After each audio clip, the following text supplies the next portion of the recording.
2025 IPL ఆక్షన్లోకి 55 కోట్ల రూపాయల పరిస్థితితో బరిలోకి దిగిన చెన్నై సూపర్ కింగ్స్ ఆక్షన్లో మొత్తం 20 మంది ప్లేయర్స్ని కొని ఒక స్ట్రాంగ్ స్క్వాడ్ని తయారు చేసుకున్నారు.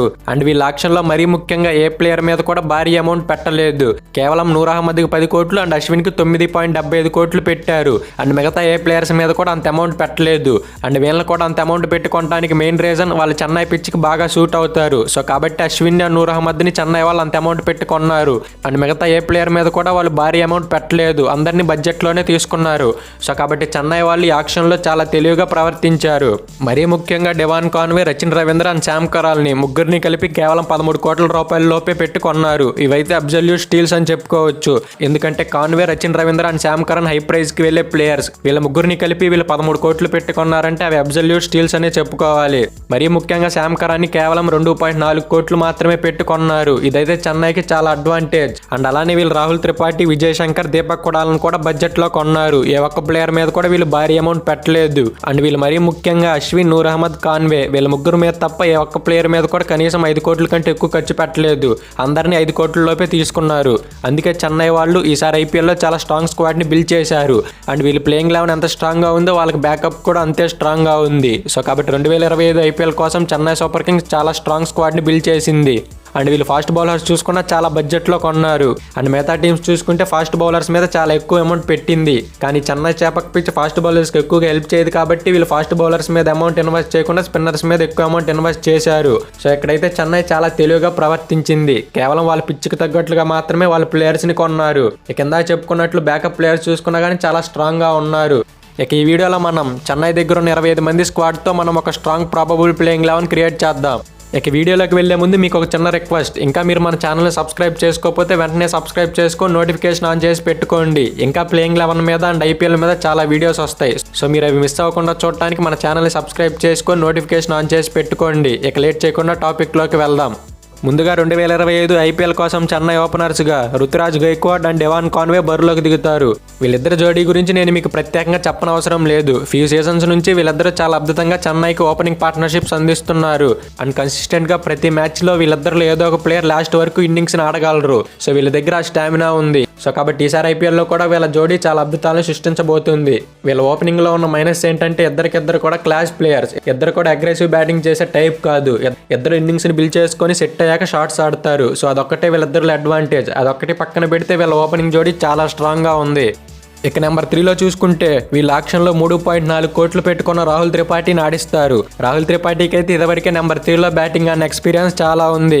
అండ్ అలానే అతను అగ్రెసివ్ బ్రాండ్ స్టైల్ ఆడే ప్లేయర్. స్పిన్ని చాలా చాకచక్యంగా ఎదుర్కొంటాడు. అండ్ అలానే ఇన్నోవేటివ్ షాట్స్ కూడా చాలా అద్భుతంగా ఆడతాడు. వీళ్ళకి ఓపెనర్స్గా గైక్వాడ్ అండ్ కాన్వే లాంటి క్లాస్ ప్లేయర్స్ ఉన్నారు కాబట్టి త్రిపాఠిని నెంబర్ 3లో ఆడించడం చాలా బెస్ట్. వీళ్ళిద్దరు నిదానంగా ఆడినా కానీ ఆ తర్వాత త్రిపాఠి వచ్చి అగ్రెసివ్గా బ్యాటింగ్ చేస్తాడు. ఎలాంటి ప్రెజర్లో అయినా త్రిపాఠి తన బ్యాటింగ్ స్టైల్ని మార్చుకోకుండా అగ్రెసివ్ బ్రాండ్లో ఆడతాడు. సో కాబట్టి నెంబర్ 3లో చెన్నై వాళ్ళు ఖచ్చితంగా త్రిపాఠిని ఆడిస్తారు. ఇక నెంబర్ 4లో చూసుకుంటే వీళ్ళు 12 కోట్లు పెట్టి రిటైన్ చేసుకున్న శివం దూబే ఆడతాడు. దూబే అయితే మిడిల్ ఓవర్స్లో బ్యాటింగ్ వచ్చి స్పిన్నర్స్ని చాలా అద్భుతంగా ఆడతాడు. ముఖ్యంగా స్పిన్నర్స్ బౌలింగ్లో అయితే పెద్ద పెద్ద షాట్లు కొడతాడు. సో కాబట్టి దూబే అయితే చెన్నైకి మిడిల్ ఓవర్స్లో చాలా కీలకం కానున్నాడు. అండ్ ప్రీవియస్ సీజన్స్లో చూసుకున్నా కానీ దూబే చెన్నై వాళ్ళకి చాలా న్యాయం చేశాడు. సో కాబట్టి చెన్నై వాళ్ళు అతని మీద అంత నమ్మకం పెట్టుకుని 12 కోట్లు పెట్టి రిటైన్ చేసుకున్నారు. అండ్ అలానే దూబే అవసరమైనప్పుడు 1-2 ఓవర్లు కూడా బౌలింగ్ చేయగలడు. ఎనీవే వాళ్ళ టీంలో చాలా మంది ఆల్రౌండర్స్ ఉన్నారు కాబట్టి దూబేకి బౌలింగ్ చేసే ఛాన్స్ రాకపోవచ్చు. కాబట్టి డూబే ప్యూర్ బ్యాట్స్మెన్ గానే నెంబర్ 4లో ఆడతాడు. ఇక నెంబర్ 5లో చూసుకుంటే వికెట్ కీపర్ బ్యాట్స్మెన్ గా ఎంఎస్ ధోని ఆడతాడు. ధోని అయితే లాస్ట్ సీజన్ చాలా అద్భుతంగా పర్ఫామ్ చేశాడు. 220 స్ట్రైక్ రేట్, 53 యావరేజ్ తో 161 పరుగులు చేసి చాలా అద్భుతంగా పర్ఫామ్ చేశాడు.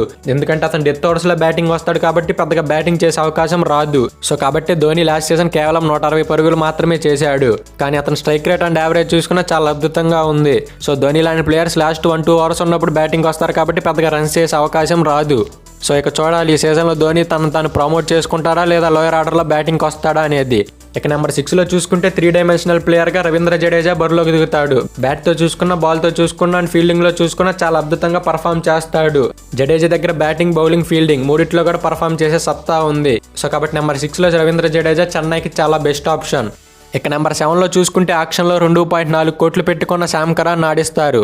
శామ్ కరాన్ దగ్గర బ్యాటింగ్ చేసే సత్తా ఉంది అండ్ అలానే బౌలింగ్ చేసే సత్తా ఉంది. అతను 4 ఓవర్లు బౌలింగ్ వేయలేకపోయినా 2-3 ఓవర్లు బౌలింగ్ చేయగలడు. అండ్ అలానే డెత్ ఓవర్స్లో కానీ మిడిల్ ఓవర్స్లో కానీ బ్యాటింగ్కి వచ్చిన అతని దగ్గర రన్ స్కోర్ చేసే సత్తా ఉంది. సో కాబట్టి చెన్నై వాళ్ళకి శామ్ కరాన్ ఈసారి ఒక బిగ్ సెట్ కాబోతున్నాడు. ఎందుకంటే చెన్నై ప్లేయింగ్ లెవెల్లో జడేజా లాంటి స్పిన్ ఆల్రౌండర్ ఉన్నాడు అండ్ అలానే శామ్ కరాన్ లాంటి ఫాస్ట్ బౌలింగ్ ఆల్రౌండర్ ఉన్నాడు. సో కాబట్టి చెన్నై టీంకి ఆల్రౌండర్ విషయంలో ఎలాంటి కొదవ లేదు. అండ్ అలానే నెంబర్ 8లో చూసుకుంటే వీళ్ళ ఆక్షన్లో 9.75 కోట్లు పెట్టుకున్న రవిచంద్రన్ అశ్విన్ ఆడిస్తారు. అశ్విన్కి అయితే ఐపీఎల్ అంత ఎక్స్పీరియన్స్ ఉందో మనం ప్రత్యేకంగా చెప్పనవసరం లేదు. ఐపీఎల్ ఏమో కానీ చెన్నై పిచ్లో మాత్రం అతనికి బోల్డ్ అంత ఎక్స్పీరియన్స్ ఉంది. అండ్ అతను ఫస్ట్ క్లాస్ క్రికెట్ కూడా తమిళనాడుకి ఆడతాడు కాబట్టి చెన్నై పిచ్లో అతనికి చాలా అద్భుతమైన రికార్డులు అండ్ ఎక్స్పీరియన్స్ ఉంది. అండ్ అలానే ప్రీవియస్గా ఎన్నో సంవత్సరాలు చెన్నై టీంలో ఆడిన అనుభవం ఉంది. సో కాబట్టి ఆక్షన్లో అశ్విన్ని పిక్ చేసి చెన్నై చాలా మంచి పని చేసింది. అండ్ అలానే డౌన్ ది ఆర్డర్లో బ్యాటింగ్ ఆడే టచ్ కూడా అశ్విన్ దగ్గర ఉంది. సో కాబట్టి స్పిన్ బౌలింగ్ ఆల్రౌండర్గా అశ్విన్ చెన్నైకి అడ్వాంటేజ్ అవుతాడు. ఇక నెంబర్ 9లో చూసుకుంటే వీళ్ళ ఆక్షన్లో 10 కోట్లు పెట్టుకున్న నూర్ అహ్మద్ ఆడతాడు. నూర్ అహ్మద్ అయితే రీసెంట్గా జరిగిన సిపిఎల్లో అండ్ ఎంఎల్సీ T20 లీగ్లో చాలా అద్భుతంగా పర్ఫామ్ చేశాడు. మరీ ముఖ్యంగా సిపిఎల్లో స్లో వికెట్స్ ఉంటాయి కాబట్టి అక్కడ 12 మ్యాచ్లో 22 వికెట్లు తీశాడు. చెన్నై వికెట్ కూడా ఆల్మోస్ట్ వెస్టిండీస్ పిచ్ లానే స్లోగా ఉంటుంది కాబట్టి నూర్ అహ్మద్ చాలా అడ్వాంటేజ్ కానున్నాడు. సో కాబట్టి నూర్ అహ్మద్ని వీళ్ళు 10 కోట్ల అమౌంట్ పెట్టి తీసుకున్నారు. అండ్ అతని రీసెంట్ ఫామ్ కూడా చాలా అద్భుతంగా ఉంది. సో కాబట్టి ఈసారి ఐపీఎల్లో Noor Ahmad, Ashwin and Ravindra Jadeja spin trio ఎలా పర్ఫామ్ చేస్తుందో మనం వెయిట్ చేసి చూడాలి. నాకు తెలిసినంత వరకు వీళ్ళ ముగ్గురి స్పిన్ ట్రియో ఈసారి చాలా వండర్స్ క్రియేట్ చేయబోతుంది అనిపిస్తుంది. అండ్ మీరేమనుకుంటున్నారో కింద కామెంట్ చేయండి. ఇక నెంబర్ 10లో చూసుకుంటే ఇండియన్ ఫాస్ట్ బౌలర్గా ఖలీల్ అహ్మద్ ఆడతాడు. ఖలీల్ అహ్మద్ అయితే పవర్ ప్లేలో చాలా అద్భుతంగా బౌలింగ్ చేయగలడు. బాల్ని 2 వైపులు మూవ్ చేస్తూ చాలా ఎఫెక్టివ్గా బౌలింగ్ చేస్తాడు. అండ్ అలానే అతను లెఫ్ట్ ఆర్మ్ ఫాస్ట్ బౌలర్ కావడం చెన్నై బౌలింగ్కి ఒక వెరైటీని యాడ్ చేస్తుంది. ఎందుకంటే వాళ్ళ టీంలో ఆల్రెడీ పతిరానా లాంటి రైట్ ఆర్మ్ ఫాస్ట్ బౌలర్ ఉన్నాడు. సో కాబట్టి Khaleel Ahmed left arm bowling వేస్తాడు కాబట్టి వాళ్ళ టీంకి కొంచెం వెరైటీ యాడ్ అయ్యిద్ది. సో కాబట్టి ఈసారి ఐపీఎల్లో ఖలీల్ అహ్మద్, దీపక్ చహర్ ప్లేస్ని భర్తీ చేయాలి. అండ్ అలానే ఖలీల్ అహ్మద్కి పవర్ ప్లేలో చాలా ఎక్స్పీరియన్స్ ఉంది. సో ఆ ఎక్స్పీరియన్స్ యూజ్ చేసి ఎలా బౌలింగ్ వేస్తాడో చూడాలి. ఇక ఫైనల్ గా నెంబర్ 11లో ఫారెన్ ఫాస్ట్ బౌలర్ గా మైతీషా పతిరానా బరిలోకి దిగుతాడు.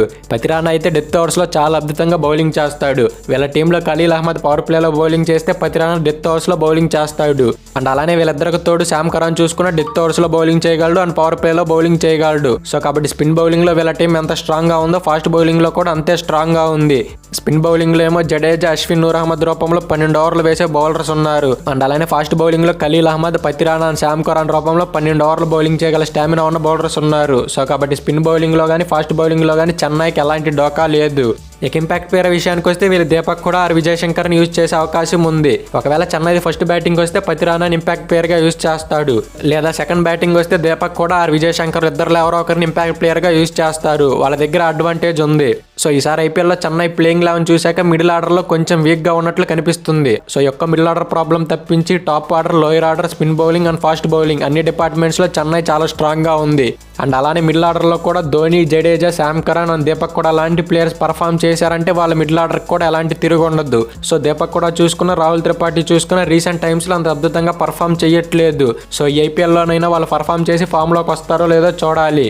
ఇక వీళ్ళకి బ్యాకప్ ప్లేయర్స్ చూసుకుంటే శామ్ కరాన్కి బ్యాకప్గా జేమీ ఓవర్టన్ని తీసుకున్నారు. అండ్ అలానే మతీషా పతిరానాకి బ్యాకప్గా నేతన్ ఎలీస్ని తీసుకున్నారు. అలానే డివాన్ కాన్వేకి బ్యాకప్గా రవీంద్రాన్ని తీసుకున్నారు. ఇక ఖలీల్ అహ్మద్కి బ్యాకప్గా చాలా మంది ఇండియన్ బౌలర్స్ ఉన్నారు. అన్షుల్ కంబోజ్, ముఖేష్ చౌదరి, గుర్జాపనీత్ సింగ్ అండ్ రామకృష్ణ ఘోష్ ఉన్నారు.